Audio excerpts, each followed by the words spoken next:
Okay अब देखिए 2020 में हम लोगों ने एक चीज़ देखी, हम लोगों ने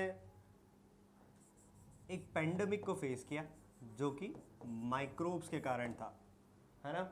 अब उसके बाद में सभी लोगों के मन में केवल एक ही क्वेश्चन था कि क्या आपने मास्क का इस्तेमाल किया, क्या आपने हैंड वॉश का इस्तेमाल किया, क्या आपके ऊपर किसी तरह के कीटाणु है, जर्म्स है, क्या आपने अपने आप को सैनिटाइज किया। इसी क्वेश्चन के साथ में पूरी दुनिया एक दूसरे को देख रही थी, है ना। और सभी के मन में एक ही क्वेश्चन आता है, और जब भी किसी को फ़ोन भी करते हैं तो यही क्वेश्चन रहता है कि क्या आर यू हेल्दी, है ना। यही टॉपिक बच्चों आज हम लोग डिस्कस करने जा रहे हैं। And the same question will be there, क्या हम लोग वाकई में हेल्दी हैं। आप लोग कई लोगों से मिलते हैं and they may be the carrier of some kind of microbes, है ना। उनकी बॉडी में भले ही सिम्टम्स नहीं होते हैं, लेकिन जब वो किसी और से मिलते हैं तो वो बीमारी हम लोग देखते हैं कि वो दूसरे व्यक्ति को ट्रांसफ़र हो गई। कुछ आपने ये भी सुना होगा कि कुछ डिसीज़ जो है वो एक ऑर्गेनिज्म से दूसरे ऑर्गेनिज्म में ट्रांसफ़र नहीं होती। इस तरह से बहुत सारी चीज़ें जो है हम लोगों ने इस 2020 में और अभी तक हम फेस कर रहे हैं। इसीलिए इस कोरोना महामारी को हम लोग पेंडेमिक के नाम से या कोविड-19 पेंडेमिक के नाम से हम लोग जानते हैं। यही हमारा अगला टॉपिक भी है ना। और शायद इसी को ठीक से समझने के लिए अब आप लोग तैयार हैं, बिकॉज अब जो अगला टॉपिक आपका है वो उसी से रिलेट करता है, ह्यूमन हेल्थ एंड डिसीज़। तो ह्यूमन हेल्थ में हम लोग इस वाले चैप्टर में केवल ह्यूमंस की बात करेंगे, है ना। और ह्यूमंस की बॉडी में you will get to know this thing कि हमारी बॉडी में बहुत सारे सिक्रीशंस होते हैं बच्चों। क्या होते हैं हमारी बॉडी में? बहुत सारे सिक्रीशंस होते हैं, और इन सिक्रीशंस का होना या प्रोड्यूस होना हमारे लिए बहुत ज़्यादा इंपॉर्टेंट होता है ना। देखिए देखिए, अगर आप ड्राइव कर रहे हैं आपको आंखों से आंसू आना शुरू हो जाएंगे। क्यों आ रहे हैं? इसके पीछे भी एक बायोलॉजिकल रीजन है, because these tears are having some kind of anti bacterial property. इसके अंदर क्या है? एंटी बैक्टीरियल प्रॉपर्टी हमको यहाँ पर इन टीयर्स की देखने को मिलती है, इन आंसू की देखने को मिलती है। वैसे ही आपकी बॉडी में प्रोड्यूस होने वाला दूसरा सबसे इंपॉर्टेंट चीज हाइड्रोक्लोरिक एसिड, इट ऑल्सो भी प्रोड्यूस। इसका हमने अब आपसे पूछा जाएगा डाइजेशन वाला चैप्टर पढ़ने के बाद में कि आपकी बॉडी में HCl का प्रोडक्शन क्यों होता है, तो आप कहेंगे टू एक्टिवेट द एंजाइम। लेकिन इसका दूसरा सबसे बढ़िया यूज आपकी बॉडी में है, ये भी एंटी बैक्टीरियल, या फिर कहें whatever kind of microbes which will try to enter inside your body, all the microbes will be killed because of this HCl। अब आप में से बहुत सारे लोगों को माइक्रोब्स का असली मतलब पता ही नहीं होगा। देखिए माइक्रोब्स क्या है? Microbes are those kind of organism which you won't be able to see by your naked eye, है ना। आपको जरूरत है एक माइक्रोस्कोप की, ताकि आप उन माइक्रोब्स को देख सकें। देखिए आप फिर भी उन माइक्रोब्स को बड़ी आसानी से नहीं देख पाएंगे। क्यों? उसके पीछे कारण ये, क्योंकि माइक्रोब्स का कोई कलर होता ही नहीं है ना। So what we use to see them, हम लोग उनको रंगते हैं। जैसे कुछ लोग अपने बाल, हाँ, कुछ लोग अपनी लाइफ। सो वैसे ही कलर वी विल यूज, और उन्हीं को हम लोग डाई यहाँ पे बोलते हैं। These dye will be different from the dye which we use to color the hairs, है ना। ये कुछ अलग है। यहाँ पे जितनी भी डाई हम इस्तेमाल करेंगे, these dye will be used to color the microbe। लेकिन हम क्या कलर कर रहे हैं? वॉल या फिर plasma membrane of that microbe, है ना। हम लोग उसकी प्लाज्मा मेम्ब्रेन को कलर कर रहे हैं, और उसी के कारण हम लोग उसको देख पाएंगे। और इसीलिए ये डाई भी जो है बच्चों, these are also of different colour. आप लोग जब भी अपनी बायोलैब जाएंगे या किसी भी तरह की डाई को आप वहाँ पे देखेंगे, you will get to know this thing कि वहाँ पे ईओसिन आपको देखने को मिलेगी, आपको मिथाइल ब्लू, मिथाइल ऑरेंज, ऐसी बहुत सारी डाई हम लोग वहाँ पर बायोलैब में देखते हैं। और इनका अलग अलग तरह के माइक्रोब्स का कलर देने के लिए और उनको रंग देने के लिए वी यूज़ इट, है ना। लेकिन ये फील्ड है क्या जिसके बारे में हम लोग बात कर रहे हैं? तो जब ये ह्यूमन हेल्थ और ये माइक्रोब्स के बारे में जब लोगों को पता लगा, ये पता होने के पीछे एक बायो की एक दूसरी फील्ड यहाँ पे रिस्पॉन्सिबल है जिसको हम लोग बोलते हैं microbiology. This field is now in trend और हम लोगों को पता ही नहीं होता है कि ये भी फील्ड आपके ह्यूमन हेल्थ से रिलेट कर सकती है, और ये रिलेट कर सकती है इसका पता अब आपको इस कोविड पैंडेमिक में कोविड-19 के कारण पता चला कि ये फील्ड भी एग्जिस्ट करती है। कुछ लोगों को पता होगा इसके बारे में कि माइक्रोब्स होते हैं, they use to cover their face also, है ना, और वो हमेशा अपने हाथों को धोते हैं, हैंड वॉश वो करते हैं, अपने हाथों को सैनिटाइज करते हैं। लेकिन अब तो this became a part of our life. अब देखिए, इसी टॉपिक को आगे बढ़ाते हुए हम लोग सबसे पहले इसके इंट्रो की बात करते हैं और सबसे पहले समझते हैं कि what is the meaning of health. Health का असली अर्थ है क्या? बच्चों, जब भी हम किसी से मिलते हैं तो हम लोग इस तरह से एक क्वेश्चन हमारे मन में आता है, क्या आप हेल्दी हैं, है ना। अब हेल्दी कब है, उसके पीछे बहुत सारे रीजंस है। अब देखिए, अगर कोई ह्यूमन सोशली फिट है, हाँ, अगर वो सोशली फिट है तो वो हेल्दी हो सकता है, वो लोगों से मिलता है तो वो हेल्दी होगा, है ना। दूसरा इसका कारण कि अगर वो सोशल की बात तो हमने करी, क्या वो सोशल एनिमल है ना। दूसरा, क्या वो सही समय पे डिसीजन लेता है? मान लो एक तरफ सांप है ना, एक तरफ स्नेक है और दूसरी तरफ देयर इज अ खाई विल बी देयर, है ना, एक बड़ा सा गड्ढा है। आप किस तरफ जाएंगे?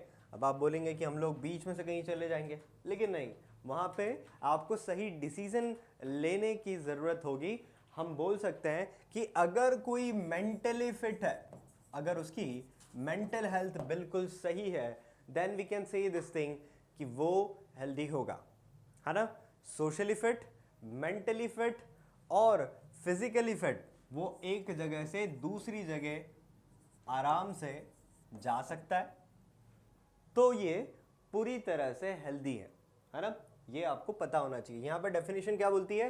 Health can be defined as the state of mental, physical और physiological well being of an individual, है ना। मतलब वही है कि अगर कोई मेंटली फिट है बच्चों, वो सही डिसीजन वहां पे अपनी लाइफ में ले पाता है, वो फिजिकली फिट है और सोशली फिट है और वो एक जगह से दूसरी जगह जा पाता है, अपना काम वो ठीक से कर पाता है, तो हम बोल सकते हैं कि आप हेल्दी हैं, है ना।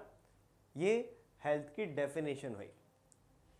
अब कुछ लोग हेल्दी दिखाई तो दे सकते हैं, but in their body somewhere some kind of microbes will be there.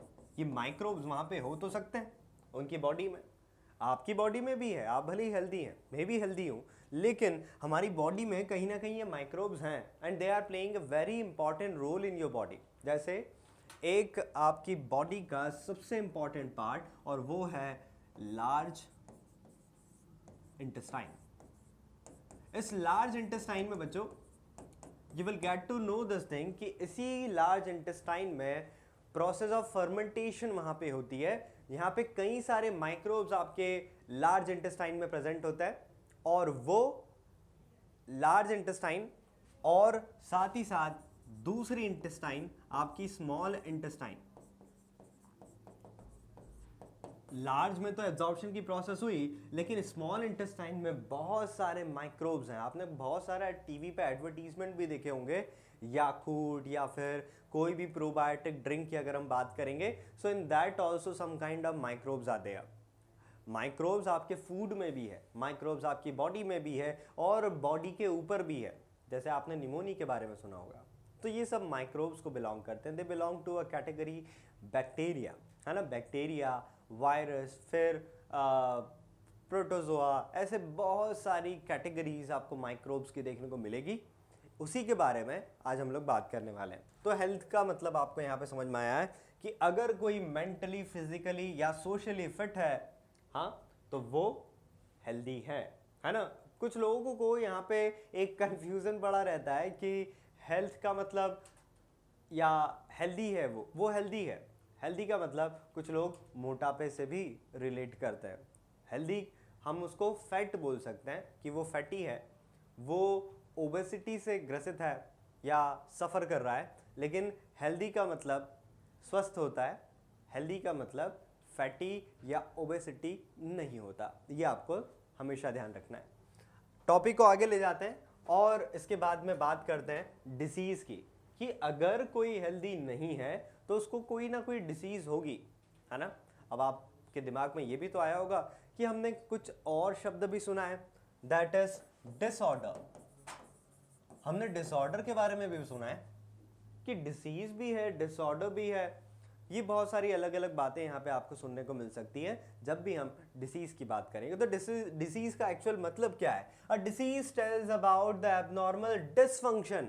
Abnormal dysfunction मतलब आपकी बॉडी नॉर्मली सारे फंक्शन परफॉर्म कर रही है, लेकिन समस्या ये होती है कि आपकी बॉडी कई बार वो नॉर्मल फंक्शन परफॉर्म नहीं कर पाती। जैसे एक सबसे कॉमन एग्जांपल कि हमारी बॉडी से वेस्ट जो है वो बाहर आता है, स्टूल बाहर आता है। Stool means potty. हाँ, सो स्टूल जब भी बॉडी से हमारी बाहर आता है, नाइट्रोजनस वेस्ट जब बाहर आता है तो इसके साथ में बहुत सारे माइक्रोब्स भी बाहर आते हैं, और जब ये माइक्रोब्स वहां पे बाहर आते हैं सो दिस में अफेक्ट अदर पीपल ऑल्सो। वो अगर दूसरे आपके किसी भी पानी के सोर्स के साथ में मिल जाए, एयर में घुल जाए, फूड में मिल जाए, और फाइनली वो किसी ऑर्गेनिज्म की बॉडी में चला जाए, definitely it will be responsible to cause disease, है ना। तब वो डिसीज कॉज करता है। लेकिन डिसीज क्या है? डिसीज में आपके नॉर्मल बॉडी फंक्शन जो है वो ठीक से परफॉर्म नहीं हो पाते, वही तो डिसीज है ना। फिर इसके कारण आपकी मेंटल और फिजिकल जो हेल्थ है वो कहीं ना कहीं डिस्टर्ब होने लगती है। आपका पेट खराब है, you won't be able to focus on your study. आपका सिर दर्द हो रहा है, आप अपनी पढ़ाई पे या अपने काम पे ध्यान नहीं दे पाएंगे। आपके हाथ पैर में कोई दर्द है, आपके सिर में कुछ दर्द है, आपको और कुछ हो रहा है, आपको पेट खराब है, आप इनडाइजेशन फेस कर रहे हो, आपको एसिडिटी हो गई है, या ऐसे बहुत सारे कारण यहाँ पे हो सकते हैं। और हम बोल सकते हैं कि उसी कंडीशन में your body will not be able to perform the function normally. हम बोलेंगे कि वो एबनॉर्मल डिसफंक्शन वहां पे शो कर रही है। और ऐसी कंडीशन को जब आप इलनेस को फील करें, आप बिल्कुल ठीक ना महसूस करें, that condition can be called disease. तो यहाँ पे डिसीज क्या है वो हमको यहाँ पे समझ में आया। अब इस टॉपिक को और थोड़ा आगे चलाएं, एक स्टेप और आगे चलें और देखें कि the state includes the Altered functioning of the various body organ. Altered functioning मतलब कुछ और ही काम करने लगा है। जो नॉर्मल स्टूल हमारी बॉडी से आता है वो थोड़ा हार्ड होता है। आप कई बार आप नेट जियो या फिर डिस्कवरी या फिर और किसी एक सोशल साइंस चैनल को जब आप देखेंगे, you will get to know कि बहुत सारी साइंस की फील्ड भी आपके स्टूल पर रिसर्च करती है, आपके पॉटी के बारे में वो रिसर्च करती है, that what kind of stool should come out from the body.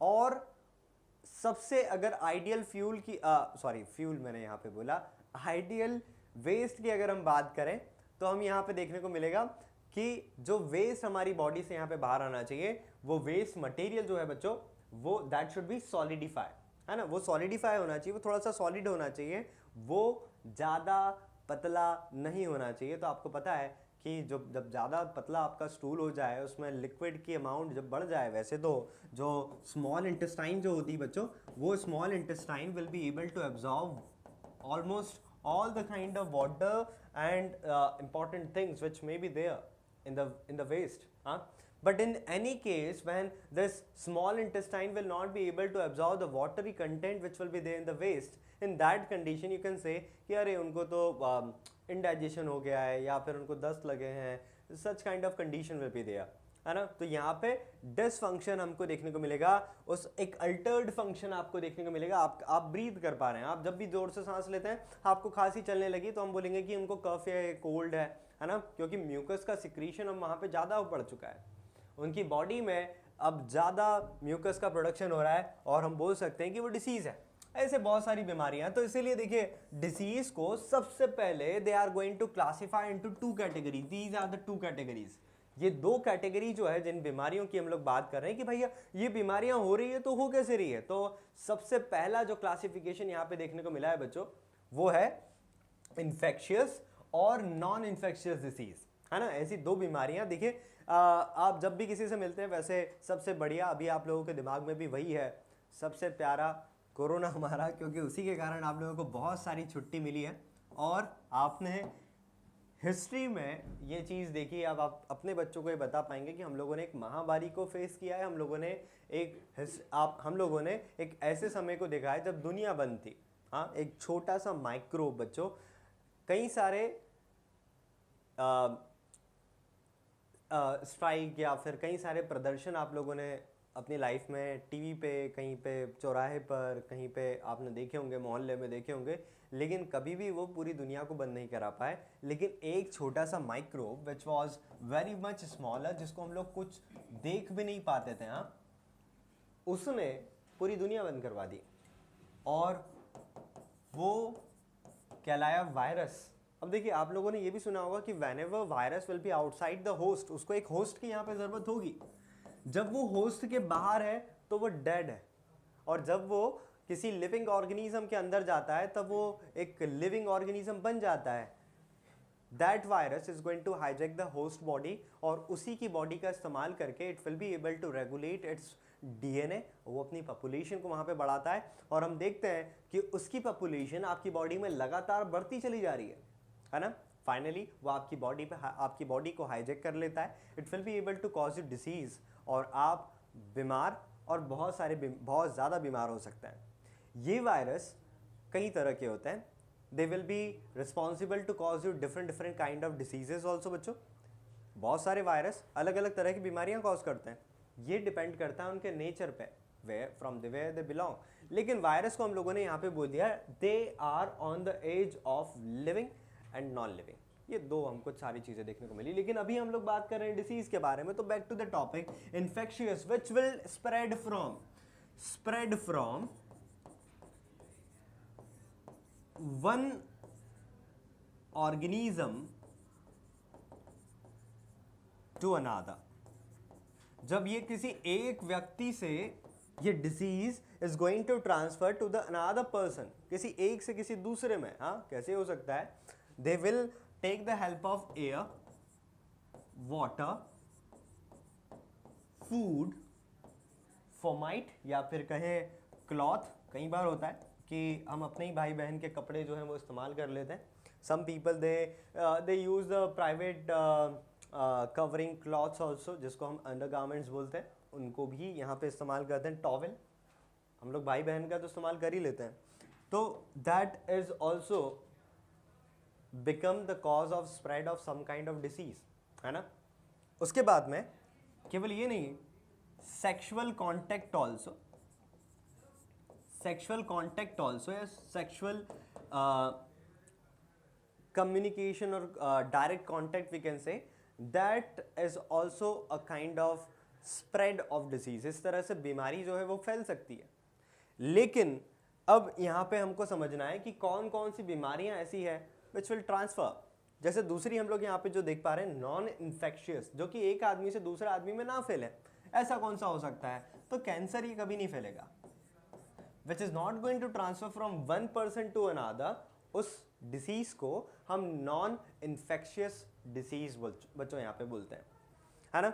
तो ये आपको समझ में आया कि डिसीज को सबसे पहले दो कैटेगरी में on the basis of spread, कि कैसे वो बीमारी फैलने वाली है, उस बेसिस पे यहाँ पे दो कैटेगरी हमको देखने को मिली। सबसे पहली is infectious and second is non infectious. Infectious मतलब which will transfer, definitely it will transfer from one organism to the another, and second which is called non-infectious, which will not transfer from one person to the another।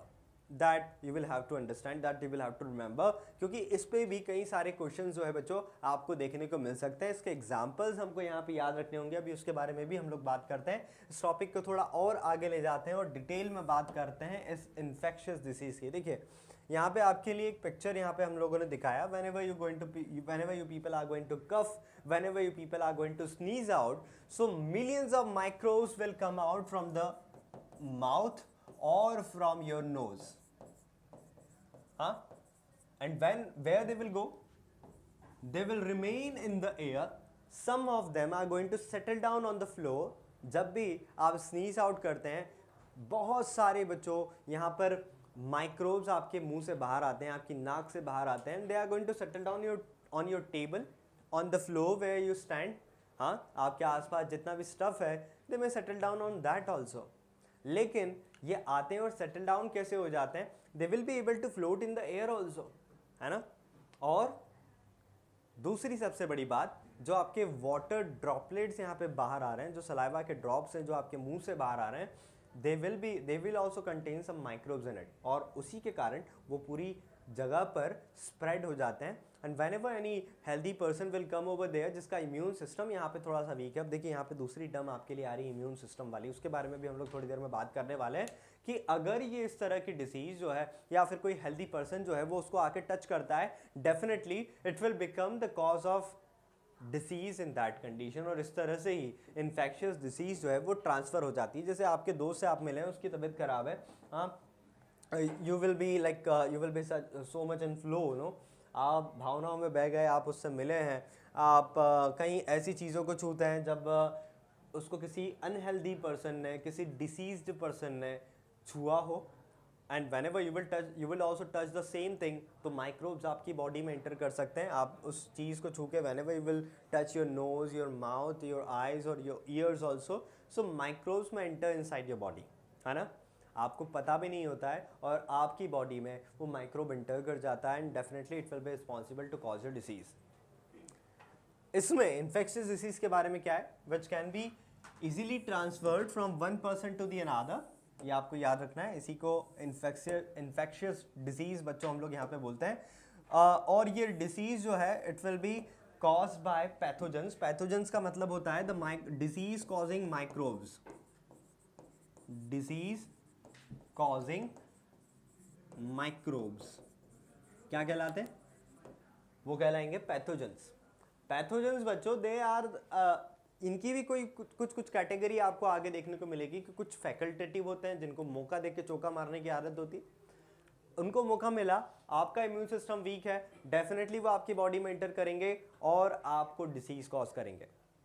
दूसरे microbe अगर वो enter करेंगे, definitely they will be responsible to cause your disease. ऐसा हमको देखने को मिल सकता है. तो अगर वो डिसीज कॉज कर रहे हैं, they will be called pathogens. अब ये कॉज क्या कर रहे हैं? देखिए आपको ये कॉज कर देंगे कॉमन कोल्ड, मलेरिया, एड्स, ऐसी कई सारी बीमारियां और भी हैं जो एक आदमी से दूसरे आदमी में ट्रांसफर हो जाती है. मैं केवल आदमी की बात नहीं कर रहा हूँ, मैं बात कर रहा हूँ ऑल द ह्यूमन बींग्स. हाँ, तो definitely from one person this is going to transfer to the another person also. ये आपको याद रखना है. यह है इन्फेक्शियस डिसीज बच्चों. So these are the way by this the disease will transfer, और इसको हम लोगों ने इन्फेक्शियस डिसीज यहाँ पे बोला. दूसरा आपके लिए आया है नॉन इन्फेक्शियस डिसीज. देखिए नॉन इन्फेक्शियस जो कि छूने से नहीं फैल रही है. हाँ, और कैसे, जैसे किसी को किसी तरह के कोई हार्ट डिसीज किसी को है, तो वो यहाँ पर किसी को ट्रांसफ़र नहीं हो जाती. आप किसी से गले मिलिए, ये हार्ट डिसीज ट्रांसफ़र नहीं होगी. किसी को डायबिटीज़ है, आप उसके साथ में खाना खा लीजिए, ये आपको बीमारी नहीं होगी. किसी को पोलियो है, वो डिसीज़ भी आपको नहीं होगी. बट किसी तरह का कोई क्रोनिक डिसऑर्डर है, किसी तरह का कोई और क्रोनिक या इन्फेक्शन अगर हमको देखने को मिलता है, देन इट मे हैपन कि अगर वो वायरस, बैक्टीरिया या और किसी माइक्रोब के कारण है, then it may happen. Cancer अगर किसी को है, आप उससे मिलिए, you will not be suffer from any kind of disease बच्चों, है ना. तो ये आपको यहाँ पे समझ में आ रहा होगा कि व्हाट आर द डिसीजेस. जैसे मान लीजिए अगर किसी को मलेरिया है ना, और आप उससे मिलते हैं, then this disease will not transfer to you. लेकिन अगर उसको एक मॉस्किटो ने आकर काटा है, एक मच्छर ने आके काटा है, then from that person it may transfer to another person. तब ये दूसरे आदमी को ट्रांसफर हो सकती है. अगेन मैंने आदमी बोला है, I am talking about the organisms, not about only a particular type of gender. Okay, तो क्रोनिक रेस्पिरेटरी डिसीज अगर किसी को है, that will also not transfer from one person to the another. किसी भी तरह का कैंसर हो, किसी भी तरह का डायबिटीज़ है, या फिर diabetes is also having some kind of categories in it. हाँ, तो जो एक पर्सन से दूसरे पर्सन को ना हो, that kind of disease will be called non infectious. यहाँ पे कैंसर, डायबिटीज़ इसके एग्जाम्पल है बच्चों। कहानी को और आगे आगे ले जाते हैं और अब बात कर लेते हैं कि कौन सी ऐसी कॉमन डिजीजेज हैं which will be able to see in the humans, है ना। हम लोग अभी बहुत ज़्यादा डिटेल में इसके जाने वाले हैं। We are going to talk about the mosquitoes also, the microbes which may be there in the body of a mosquito and how this is going to transfer. लेकिन उससे पहले आप और भी कई सारी डिसीजेस की बात यहाँ पे कर लेते हैं बच्चों। तो देखिए, सबसे पहले पैथोजेंस के बारे में हम लोग अभी बात कर रहे थे ना। Millions of microbes are there on this earth, और जब भी वो आपकी बॉडी में एंटर करते हैं बच्चों, definitely they will be responsible to cause your disease. मैंने आपको अभी ये भी बताया था कि कुछ माइक्रोब्स ऐसे होते हैं जब भी उनको मौका मिलता है, they are going to do the चौका। हाँ,